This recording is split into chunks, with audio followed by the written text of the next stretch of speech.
નમસ્કાર. ગુજરાત ફર્સ્ટની વિશેષ રજૂઆતમાં આપનું સ્વાગત છે. હું છું આપની સાથે વિક્રમ. આજે છે હનુમાન જયંતિ. જ્યારે સૌ કોઈ હનુમાનજીને યાદ કરે છે, હનુમાનજીને રીઝવવાના પ્રયાસ કરે છે, કારણ કે એ તો જાગૃત દેવ, જેના પર રીઝે તેનો બેડો પાર થઈ જાય, કોઈ કષ્ટ એના ટકે નહીં. પણ માત્ર દેવ નહીં, તેમના ચરિત્રની આજે વાત કરવી છે. હનુમાન ચાલીસામાં કહેવાયું છે, જય હનુમાન જ્ઞાન ગુણ સાગર. આ જ્ઞાન ગુણના સાગર હનુમાનજી સિવાય કોઈ નથી, કારણ કે હનુમાનજીના દરેક પ્રસંગમાં જ્ઞાન અને તેમના ગુણો થકી તેમણે માનવ સમાજને શીખ આપી છે, જીવન જીવવાની શીખ. તો આપણે પણ ગાથાઓમાંથી નીતરતા બોધ પાઠને સમજીએ અને જ્ઞાન ગુણ સાગરને યાદ કરી આજની આ શીખ સમજને આપણી સુધી પહોંચાડશે. આપણી સાથે સ્ટુડિયોમાં ઉપસ્થિત છે ડોક્ટર નયન ઝા. નયનભાઈ, આપનું સ્વાગત છે આજના આ ખાસ કાર્યક્રમમાં. સૌથી પહેલા તો નયનભાઈ, આપણે વાત કરવી છે હનુમાન ચાલીસાની આ લાઈનની, કે જેમાં કહેવામાં આવ્યું છે જ્ઞાન ગુણ સાગર. હનુમાનજીને જ કેમ જ્ઞાન ગુણ સાગર કહેવામાં આવ્યા છે? નહીં શ્રી રામને, નહીં શ્રી કૃષ્ણને, પણ કેમ હનુમાનજીને છે? ગુજરાત ફર્સ્ટના દરેક દર્શક મિત્રોને આજના આ પાવન પર્વની શુભેચ્છા.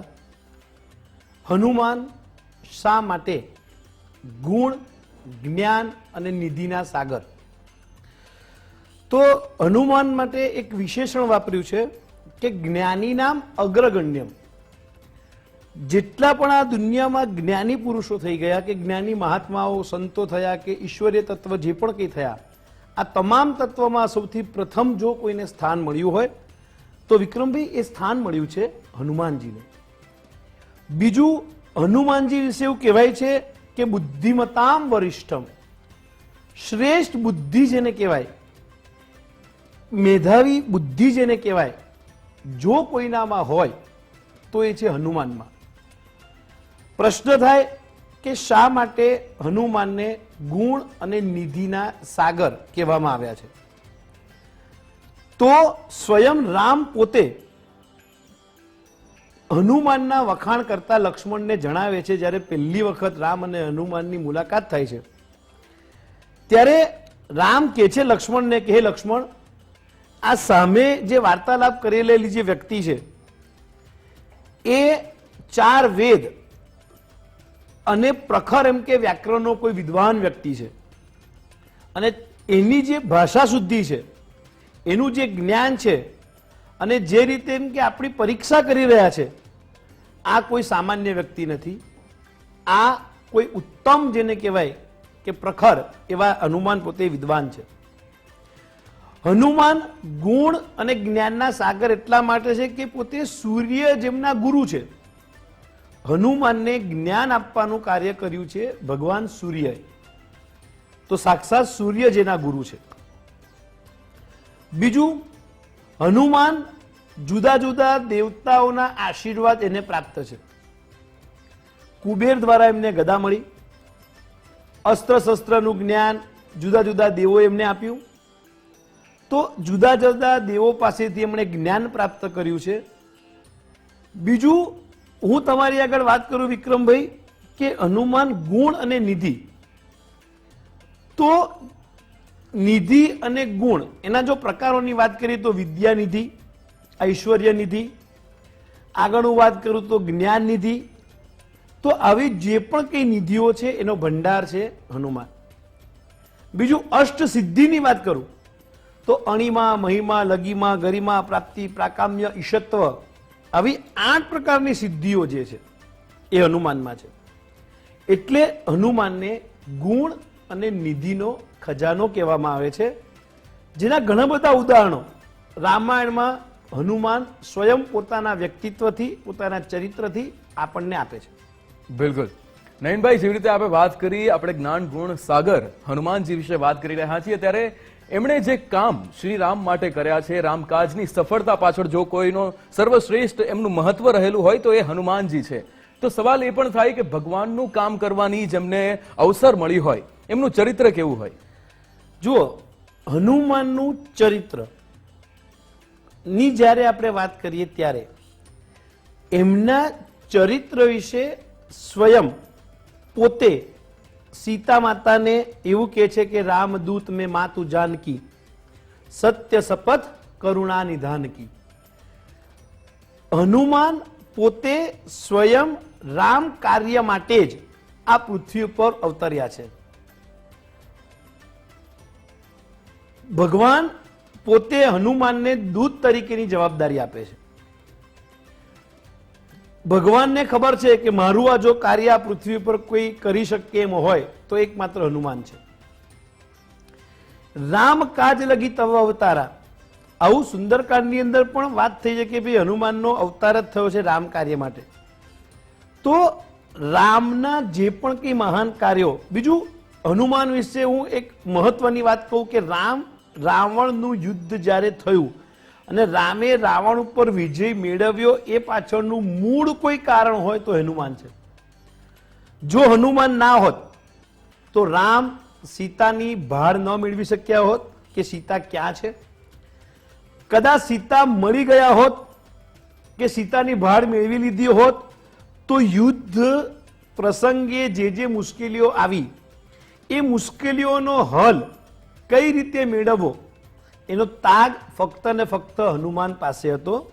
કેમ કે હનુમાન પોતે એક એવી વ્યક્તિ હતા કે જે સમુદ્ર ઓળંગીને લંકા ગયા, ત્યાંની જે પણ કઈ ભૌગોલિક પરિસ્થિતિ છે, ત્યાંની જે પણ કઈ રાજકીય પરિસ્થિતિ છે એનો તાગ મેળવ્યો અને તાગ મેળવીને જ્યારે પાછા સમાચાર આપે છે રામને અને રામને બધું જણાવે છે ત્યારે એ રામ કાજ એ પોતે પૂર્ણ કરે છે.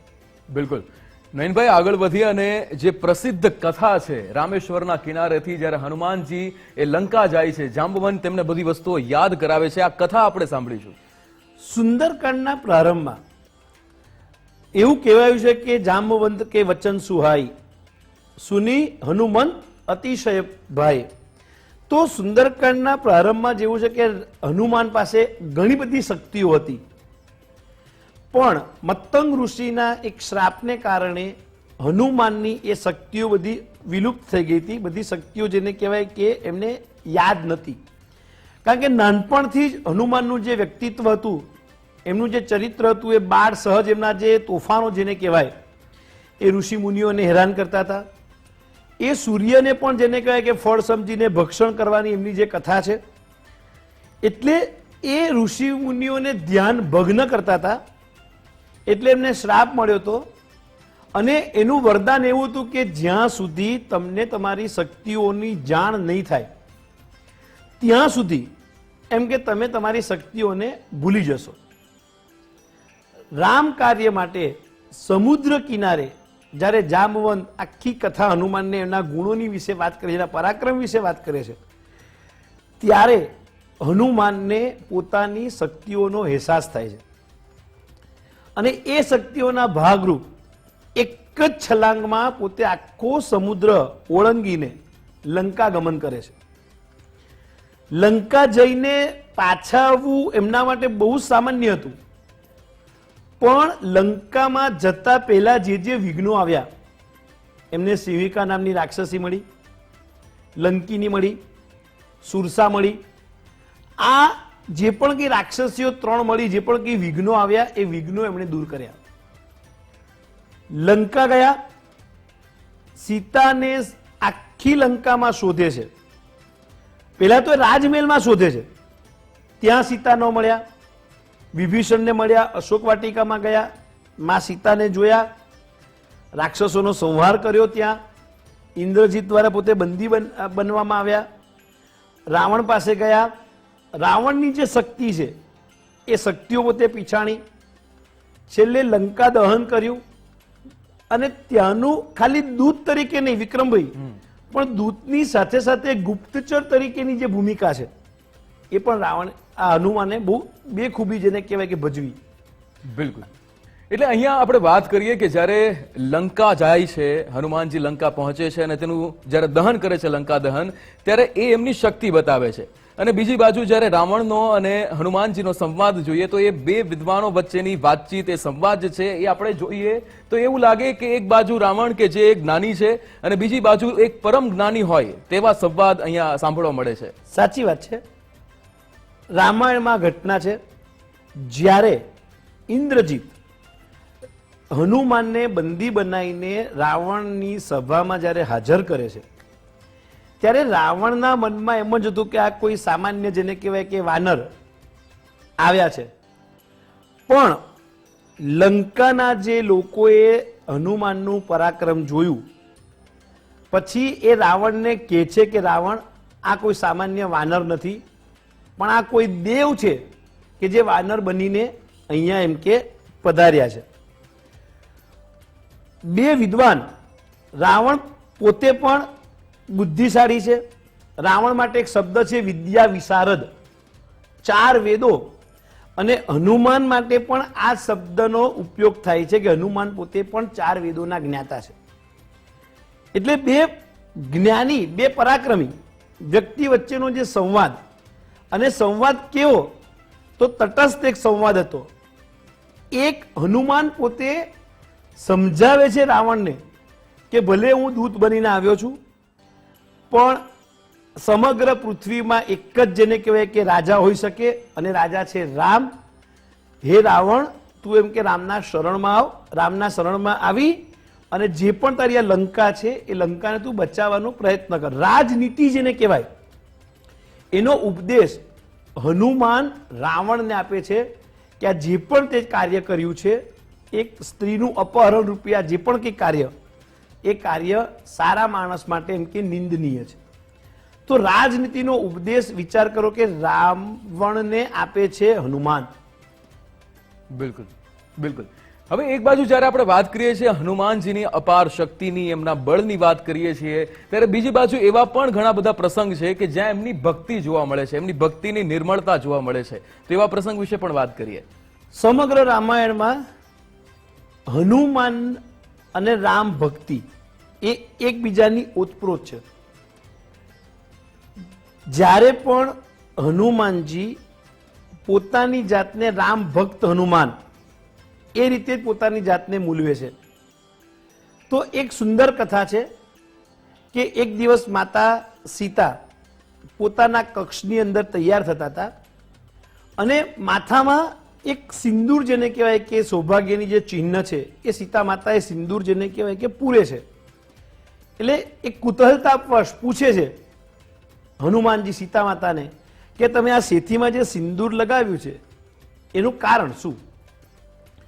માતા સીતા હનુમાનને એવો જવાબ આપે છે કે આ સિંદૂર એ રામના સૌભાગ્ય માટે છે, રામના આરોગ્ય માટે છે, અને રામના એમ કે દીર્ઘ આયુષ્ય માટે છે. હવે આવું કહીને માતા તો નીકળી ગયા ત્યાંથી. હવે હનુમાન પોતે સીતા કરતા પણ વધારે રામ ભક્ત છે એવું પ્રસ્થાપિત કરવા કે પોતે હું રામ ભક્ત છું એવું માનીને એમણે પોતે સમગ્ર શરીરમાં એ સિંદૂર જે પણ કહે તું આખા શરીરમાં એમણે લગાવ્યું, અને લગાવી એ રામના દરબારમાં હાજર થયા. હનુમાનનું આવું સ્વરૂપ જોઈને સ્વાભાવિક રામને થોડુંક હસવું આવ્યું. વિક્રમભાઈ કારણ પૂછે છે કે રામ હનુમાનને કે ભાઈ આ બધું કરવા પાછળનું કારણ શું? તો કે માતાએ મને એવું કીધું કે એમણે જે થોડુંક સિંદૂર લગાવ્યું છે એ તો એમ કે તમારા સૌભાગ્ય માટે, તમારા આરોગ્ય માટે છે. એટલે તમારું આરોગ્ય વધે, તમારું સૌભાગ્ય વધે એના માટે મેં એમ કે આખા શરીરની અંદર આ સિંદૂર વર્ણ જેને કહેવાય કે ધારણ કર્યો છે. અને તેથી જ એ દિવસથી જ હનુમાનજી જે છે એમના શરીરમાં સિંદૂર લગાવવાની જે પ્રથા છે એ શરૂ થઈ. બિલકુલ.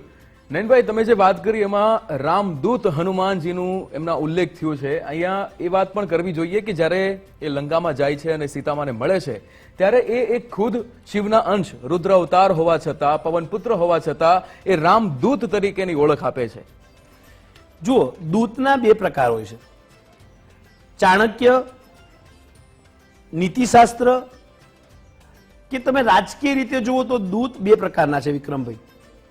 એક દૂત સામાન્ય દૂત છે જે કોઈ પણ વ્યક્તિ દૂત કાર્ય કરી શકે, અને બીજો દૂતનો પ્રકાર છે રાજકીય દૂત, કે રાજા મહારાજા કોઈક વિશેષ કાર્ય કરવા માટે જ્યારે કોઈક વ્યક્તિને જેને કહેવાય કે કામ સોંપે એ દૂત થયો રાજકીય દૂત. રામાયણ મહાભારતના સંદર્ભમાં તમને વાત કરું તો સામાન્ય દૂત કોઈ પણ હોઈ શકે, પણ રાજકીય દૂત જે છે એ બહુ જ જેને કહેવાય કે બુદ્ધિશાળી હોવો જોઈએ. તો દૂતના કેટલાક લક્ષણો છે. જે રાજનીતિમાં આપ્યા છે, પહેલા જ દૂત જે છે એ જ્ઞાની હોવો જોઈએ. હનુમાનના સંદર્ભમાં આપણે જે ચર્ચાનો પ્રારંભ કર્યો કે જ્ઞાની નામ અગ્રગણ્યમ, તો દૂત તરીકે એ પોતે જ્ઞાની છે. બીજું, દૂતનું કાર્ય છે પોતાના સ્વામીનું હિત વિચારવું. વિક્રમભાઈ, હનુમાનના સંદર્ભમાં વાત કરીએ છીએ ત્યારે રામનું હિત કઈ રીતે સચવાય. સમુદ્ર ઓળંગીને જ્યારે તે લંકામાં જાય છે, એમની પાસે એવી શક્તિ હતી વિક્રમભાઈ કે સીતાને લઈને ફરી પાછા એ યુદ્ધ વગર રામને સુપ્રત કરી શકતા હતા. પણ પોતાના સ્વામીનું અહિત કે પોતાના સ્વામી પર લાંછન ના લાગે એટલે ખાલી એ અશોક વાટિકામાં જઈને સીતાની સંભાળ લે છે. તો એક દૂત તરીકે સ્વામી ભક્ત જેને કહેવાય, હનુમાનનું દૂત તરીકેનું ત્રીજું એક લક્ષણ એવું છે વફાદારી.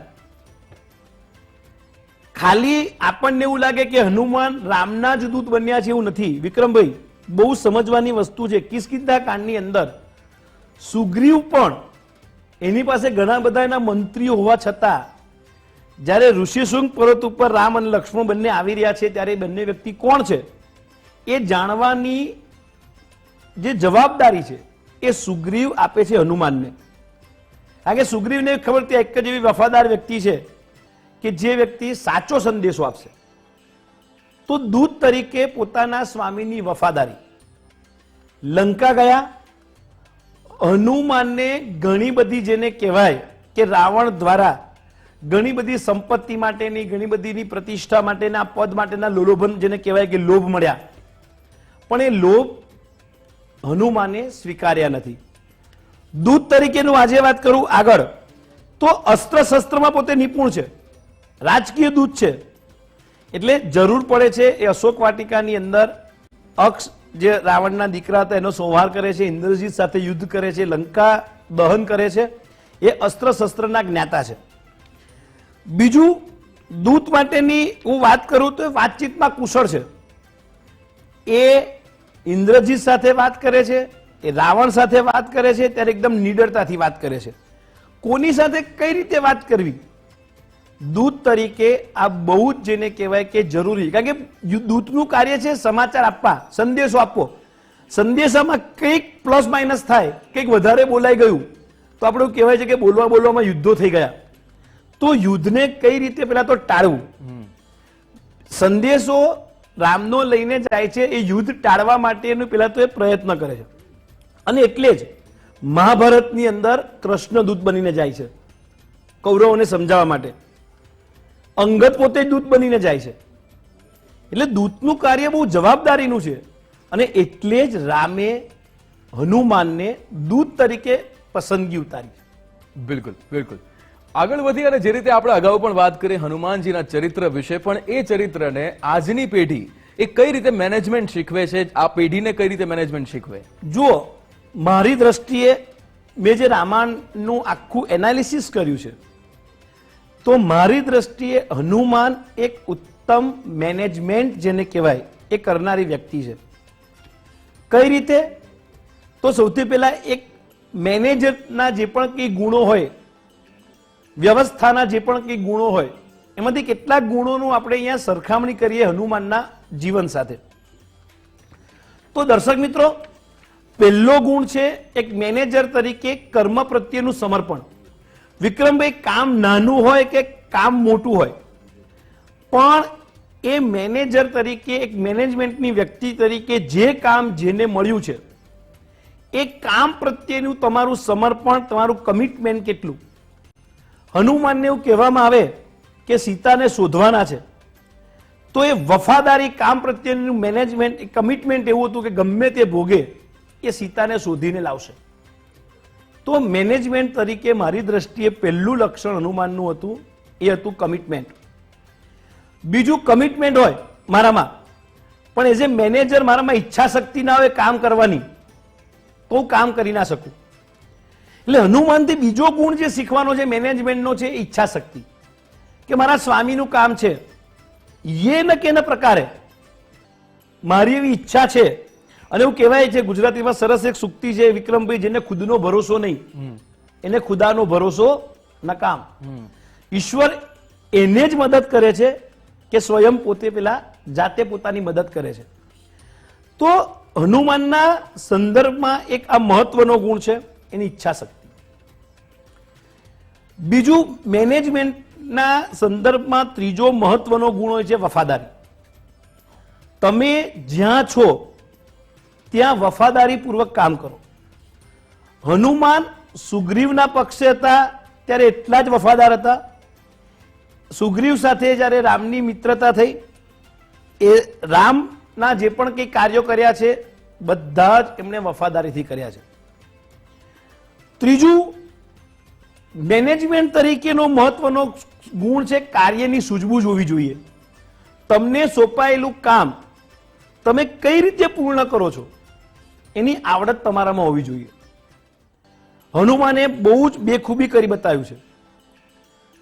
જ્યારે રામને પહેલી વખત મળે છે અને સુગ્રીવને એવો શક થાય કે આ કદાચ વાલી દ્વારા મોકલાવવામાં આવેલા એમ કે વ્યક્તિઓ છે, તો હનુમાન પોતાની કાર્યસૂઝ દ્વારા રામ પોતે દશરથના પુત્ર છે અને કયા કામથી પોતે નીકળી રહ્યા છે એ આખી જેને કહેવાય કે રામાયણની અંદર એ જે પણ કઈ ઘટના છે એને બહુ સારી રીતે હનુમાન રામના અંદરથી બધું કઢાવે છે.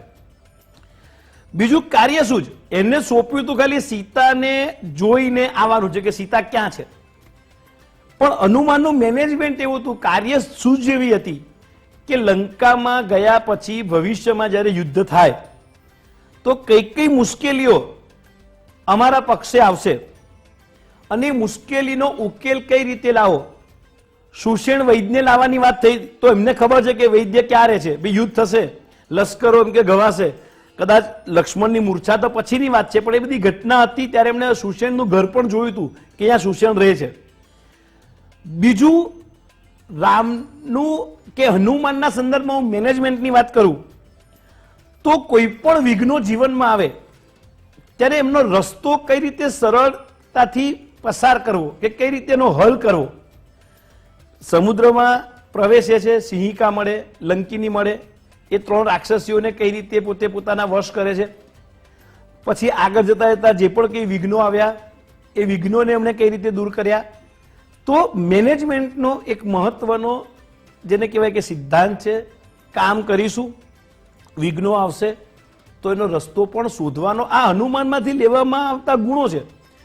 બીજું જે પણ કંઈ કર્મ કરીએ વિક્રમભાઈ બહુ જ સભાનતા સાથે આપણે દર્શક મિત્રોને કહેવું છે કે હનુમાનથી લેવામાં આવેલો એક ગુણ છે કે તમારું કર્મ જે છે ને એ તમારી ભક્તિ હોવી જોઈએ. કર્મને ભક્તિ સાથે કઈ રીતે જોડવી એ તમને ને મને હનુમાનના ચરિત્ર દ્વારા આ ગુણ મળે છે. બીજું કોઈ પણ કાર્ય હાથમાં લીધું જ્યાં સુધી એ સફળતા પ્રાપ્ત ન થાય ત્યાં સુધી એ કાર્યને આપણે પૂર્ણ કરીને જ જંપવું. નિશાન ચૂક માફ એવું કહેવાય છે, નહીં માફ નીચું નિશાન. તો હનુમાનને આપેલું આ કાર્ય. બીજું હનુમાનના ત્રણ ગુણો એક મેનેજમેન્ટના સંદર્ભમાં મને બહુ જ સારા લાગ્યા છે રામાયણમાંથી. પેલું છે ટાઈમ મેનેજમેન્ટ.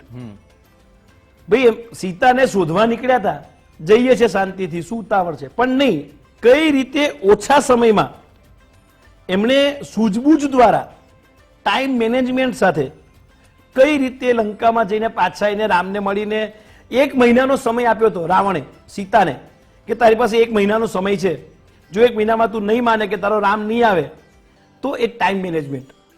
બીજું મને વર્ક મેનેજમેન્ટ, માઇક્રો પ્લાનિંગ જે કહેવાય હનુમાનનું, એ મને બહુ જ પરસ્યું છે કે કઈ રીતે બારીકાઈથી. જો રામ અને રાવણના યુદ્ધમાં રામ એટલા માટે જીતે છે કે રામના પક્ષે હનુમાન છે. હનુમાન ના હોત, એમણે પ્લાનિંગ ના કર્યું હોત. બીજું સુગ્રીવ પૂછે છે, એક સુંદરકાંડનો એવો પ્રસંગ છે કે વિભીષણ જ્યારે આવે ત્યારે રામ કોની સલાહ લે છે કે વિભીષણને અપનાવો કે ન અપનાવો? એ સલાહ લે છે હનુમાનની, નહીં કે વિભીષણની. તો રાવણનો ભય વિભીષણ જ્યારે આવતો હોય આપણા પક્ષમાં ત્યારે એ સલાહ રામ લે છે હનુમાનથી. તો એ રીતે પણ એમનું આખું જેને કહેવાય કે પ્લાનિંગ હતું. બીજું વ્યવસ્થા, કઈ રીતે સમગ્ર યુદ્ધ દરમિયાન વ્યવસ્થાઓ જે કરવાની હતી એ લંકામાં જવા માટેનો બ્રિજ બનાવવો, નળ નીલનો ઉપયોગ કરવો, આ આખી વ્યવસ્થા કરી છે હનુમાન. તો હનુમાનના જીવનમાંથી અને મેનેજમેન્ટમાંથી એવું છે કે કોઈ પણ મોટામાં મોટી સમસ્યા કેમ ના આવે પણ એ સમસ્યાનું સમાધાન લાવવું એ દરેક યુવાનોએ હનુમાનના જીવનમાંથી શીખવા જેવું છે. વિક્રમભાઈ, બીજું હનુમાનના જીવનમાંથી શીખવા જેવું છે કે ક્યારેય જીવનમાં આવતી સમસ્યાઓથી ગભરાવું નહીં. બીજું, ખૂબ જ ઓછા સમયમાં કઈ રીતે આપણે આપણા કાર્યની સિદ્ધિ કરવી. અને છેલ્લે હનુમાનના જીવનમાંથી જો કોઈ શીખવા જેવી બાબત હોય તો ક્યારેય કોઈ પણ પ્રકારના લોભમાં, કોઈ પણ પ્રકારના પ્રલોભનમાં, જેને કહેવાય કે વ્યક્તિએ ફસાવવું નહીં.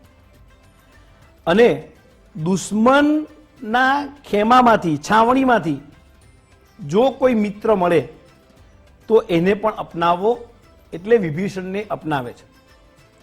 અને બીજું છેલ્લું, મેનેજમેન્ટ તરીકે માણસને ઓળખવાની કળા હોવી જોઈએ. નયનજી, આપનો ખૂબ ખૂબ આભાર. આજના દિવસે હનુમાન વિશે, હનુમાનજી વિશે, હનુમાનના જીવન વિશે, એમના ચરિત્ર વિશે અમારી સાથે વાતો શેર કરી, અમારા દર્શક મિત્રો સુધી વાતો પહોંચાડી, એ બદલ આપનો ખૂબ ખૂબ આભાર. નમસ્કાર. નમસ્કાર. તો દર્શક મિત્રો, આજના આ પાવન દિવસે જે રીતે આપણે વાત કરી હનુમાનજીના ચરિત્ર વિશે, હનુમાનજીના જીવન પરથી આપણે કેટલી શીખ મેળવી શકીએ તે વાતો આપણી સાથે ડોક્ટર નયન ઝાએ શેર કરી. આજના આ વિશેષ કાર્યક્રમમાં બસ આટલું જ. આપ જોતા રહો ગુજરાત ફર્સ્ટ. નમસ્કાર.